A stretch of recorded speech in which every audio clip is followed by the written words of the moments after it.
memadukan manajemen berlapis dengan kepemimpinan sahabat atau filiati dalam sistem presbyterial sinodal pada konteks lokalitas di KSPS Tanjung Karang. Next, manajemen berlapis itu satu bagian dari 10 arah reformasi gereja yang ditulis oleh Pendeta Paulus Lee, Pendeta DKI Gejayan di Jogja. Apa itu? Next. Manajemen berlapis ini menjadi cara yang ditawarkan untuk memberdayakan jemaat dengan beragam karunia yang ada. Manajemen berlapis melihat bahwa daripada sentralisasi hanya kepada majelis jemaat, lebih baik kita berdayakan jemaat. Jemaat itu harus diberdayakan. Next. Manajemen pendelegasian menunjukkan adanya sentralisasi wewenang kepada majelis itu menyebabkan hambatan pada pemberdayaan. Jadi dengan adanya sentralisasi wewenang ternyata mengakibatkan pada kesulitan dari pemberdayaan jemaat. Kemudian Pak Paulus ini juga melihat bahwa selama ini memang masih ada beberapa gereja yang masih gagal fokus. Dia fokus kepada program, pada sistem yang bagaimana, tapi tidak fokus pada orang. Padahal gereja itu kan tempat orang, adalah orangnya. Masalah di fokus. Dan ini kalau saya sendiri mencoba melihat manajemen berlapis, akhirnya saya menemukan ternyata delegasi itu adalah, atau pendelegasian tugas itu adalah sifat Allah sendiri. Dan itu terjadi dalam kisah pertama di Taman Eden. Ketika Tuhan Allah selesai menciptakan manusia, Dia memberikan mereka tugas, tanggung jawab, wewenang untuk memelihara Taman Eden. Jadi sifat Allah sendiri menurut saya.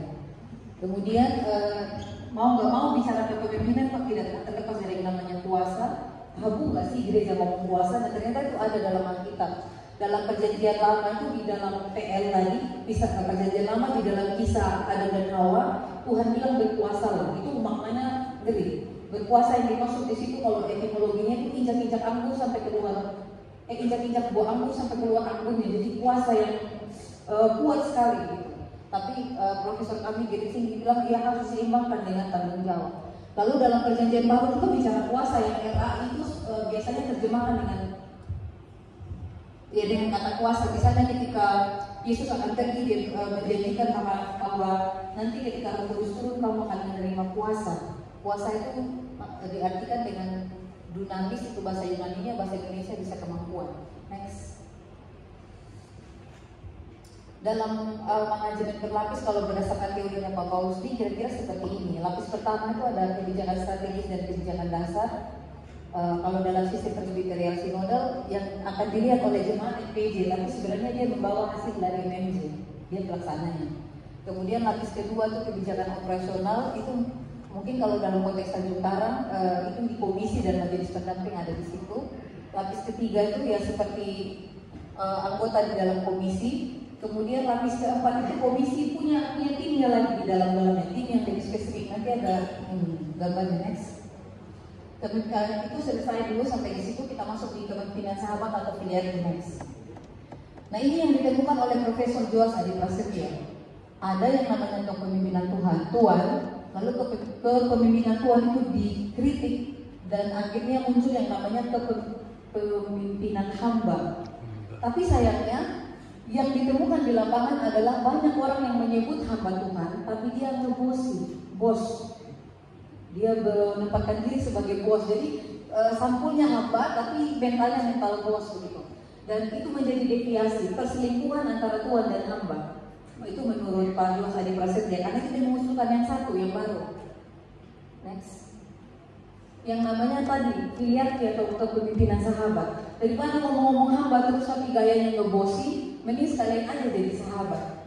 Bukan hamba juga bukan Tuhan. Itu dari mana sih inspirasinya? Inspirasinya dari Yohanes 21 ayat 15 sampai 17.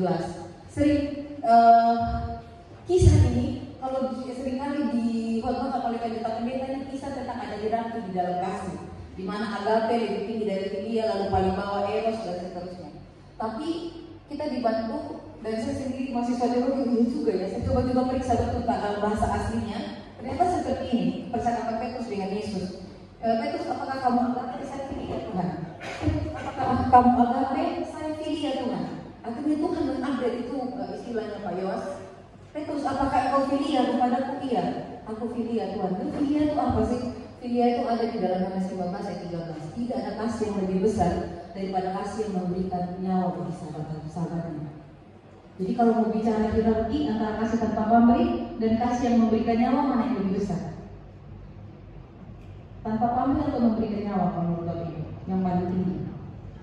Nah, kita bisa bilang nyawa karena itu Yohanes 1 menunjukkan bahwa next, ini bukan masalah hierarki, ini masalah dimensi. Eros seksualitas itu bagian yang mulia dan tinggi pada dimensinya. Gitu. Nanti kalau ada kata kita baru disampaikan kenapa begitu gitu ya.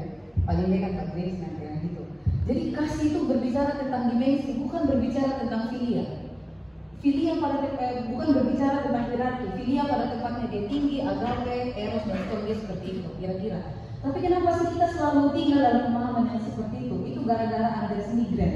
Itu dia seorang teolog dari Swedia yang menulis buku Eros dan Agape, dan di situ dia buat hierarki antara kasih dan kita pegang terus. Walaupun kita nggak ketemu sendiri di Alkitab pada hierarki kan kita sedang tafsirannya Anders Nygren. Dan kita bilang Agape paling tinggi lah dari semua, padahal tafsiran orang. Gitu. Jadi percakapan tadi menunjukkan tidak ada. Gitu. Nah yang kedua, ketika berbicara daripada kamu menyebut dirimu hamba tapi kamu bergaya bos, makanya karena itu Paulus ini bilang kamu jadi Paulus ini tadi. Jadi Pak Jos aja pas katakan kamu jadi sahabat aja. Sahabat itu gimana sih menjadi gembala yang menjadi sahabat itu? Sahabat yaitu memberikan nyawa bagi sahabat-sahabatnya. Bukan mati, bukan untuk mati setiap hari, tapi untuk hidup setiap hari bagi orang lain yang kita kasihi di sekitar kita. Jadi gembala bukan orang yang populer, yang terkenal di YouTube pendeta A, B, dan C, bukan begitu. Gembala itu orang yang orang lain tidur dia nggak tidur, kerjanya 24 jam. Gitu. Tapi gembala sekarang misalnya cuci, ada cuti gitu ya. Dan gembala itu dia bukan orang yang populer, dia kerjanya kotoran. Kalau kita lihat gembala itu urus kotoran ternak. Dan itulah esensi gembala yang adalah sahabat. Dia urus kotoran. Gitu ya, kotoran ya, kita bisa menerjemahkan itu dalam kehidupan persekutuan kita. Gitu. Dan dia menjadi sahabat dan tanpa perlu menyatakan diri hamba dan berdaya kuat, tapi dia menjadi sahabat yang setara dengan orang lain. Itu kepemimpinan sahabat. Next.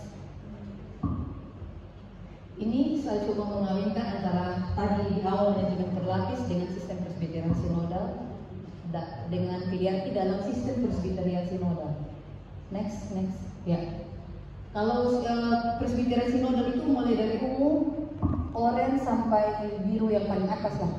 Bisnis kepala gereja, ada majelis jemaat, kemudian ada di bawahnya ada MPJ dan BPK. Di bawahnya ada pembantu majelis dan komisi. Next, langsung aja di aplikasi. Bagaimana mempertemukan mereka ini? Kepemimpinan sahabat, lalu sama manajemen berlapis dalam presbyterian sinodal. Ada satu hal yang perlu diperhatikan di awal. Yang namanya presbyterian sinodal itu kan sifatnya kan kolektif kolegial. Lagi itu kan artinya sepekerja.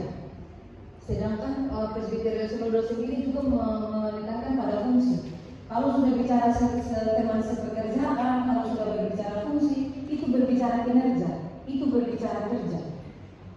Ternyata di gereja begitu sifatnya. Sebenarnya itu tidak akan cocok dengan pilihan sebenarnya. Karena dia sudah melihat orang sebagai gereja ini sebagai tempat kerja, meningkatkan kinerja. Jadi orang yang sudah tidak fungsional, orang yang sudah tidak bisa kerja, sudah tidak fungsional, sudah tidak diperhatikan, bisa jatuh seperti itu. Tapi tidak seperti itu yang kita lihat di dalam presbyterian sinodal. Nah karena itu pintu masuknya adalah tadi presbyterian sinodal yang ada khususnya di GKSBS ini adalah presbyterian sinodal yang menekankan kesetaraan. Saya dari gereja Kristen Sumba, saya juga di IKJ, pernah di GKI, GPIB. Gereja-gereja yang menyebut dirinya presbyterian sinodal, baru di GKSBS ini saya temukan berani presbyterian sinodal itu setara. Di sini baru saya lihat pendeta itu betul-betul dia bagian dari majelis. Tidak lagi dipisahkan pendeta dan majelis. Di GKSBS ini betul-betul saya bilang bukan hanya slogan dan saya bersyukur. Karena kalau mau menjadi pemimpin yang mengejar kuasa, harus kuasa itu hampir banyak sinode di Indonesia menyediakan. Tapi sinode yang mempersiapkan yang membuka ruang bagi pendeta untuk belajar betul-betul menjadi gembala itu GKSBS. Ketika berefleksi tentang ini, saya bersyukur sekali saya ada di antara Bapak ini. Di sini saya belajar betul kesetaraan. Di Sumba sama mana anda pendeta lebih tinggi dari penatua dan diakon. Di Jawa Pak Pendito gitu, gitu. Di sini enggak, kita suka lagi Pak Pendito gitu.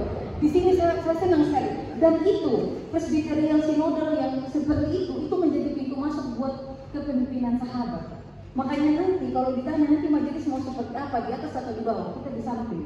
Kadang-kadang kita di bawah dorong, kadang-kadang kita tarik dari atas buat orang yang insecure. Tapi kita lebih banyak di samping menjadi sahabat. Bukan hanya khotbah, tadi disampaikan. Kita menjadi pendengar. Gereja yang sekarang itu gereja yang seperti itu. Makanya kemarin Profesor Robert bilang, kita betul-betul sedang bicara identitas atau masalah leadership secara kita. Memang suatu isu gitu. Nah, di dalam presbyterial sinodal dengan manajemen berlapis ini akan dibalut dengan sahabat. Nah, manajemen berlapis ini seperti ini, Bapak Ibu, ini hanya contoh. Misalnya sudah ada di dalam bidang pelayanan ada komisi rumah tangga. Nah, di dalam komisi rumah tangga itu ada tim-timnya. Salah satu timnya itu adalah tim pengadaan dan pemeliharaan rumah tangga. Nah, di dalam timnya pengadaan dan pemeliharaan rumah tangga itu ada lagi tim musik, sound system, ada lagi tim 2, tim listrik, terus ada lagi tim perlengkapan dan seterusnya. Sehingga tidak ada barang-barang yang di gereja ini yang kita beli terus kita kaget udah rusak. Karena banyak sekali orang yang dilibatkan dalam manajemen berlapis. Dengan demikian, memang itu sudah terbagi. Tidak hanya majelis yang ambil alih semua dan pusing, tidak mampu mengendalikan merawat ini segala macam. Tapi kita bagi, kita delegasikan kepada jemaat, kita libatkan jemaat sebanyak mungkin masuk di dalam kepengurusan. Tujuannya apa? Bukan organisasi. Ketika jemaat kita masukkan ke dalam tim-tim kecil ini, kita punya ruang yang semakin dekat dengan jemaat untuk menyentuh jemaat. Jadi sebenarnya tujuannya pastoral. Ketika jemaat itu sudah masuk, dia berpartisipasi kan, kita akan mengenal dia lebih dekat, lebih dalam. Dalam setiap tim-tim ini kan ada tim pemerhati dalam setiap komisi. Dan dia tidak akan melihat orang di gereja ketika orang itu tiba-tiba bebas marah-marah, orang memang berdosa, itu enggak begitu. Ada tim pemerhati yang akan cari tahu masalah ekonomi. Di bawah, di atas, dan kita bahas. Fokusnya kepada orang. Dan sekali lagi ini bukan masalah organisasi. Ini masalah bagaimana kita mendekatkan diri kepada jemaat dengan cara mengajak mereka partisipasi. Kejar daku, tahu tangkap, nah kira-kira kayak gitu. Next. Nah, apakah majelis gereja? Oh, ini apa nih? Ini mengenai ciri gereja yang kehilangan fokus, Bapak Ibu. Karena waktu saya baca ada di paper, pokoknya kehilangan fokus itu ketika bukan orang yang lebih fokusnya. Next.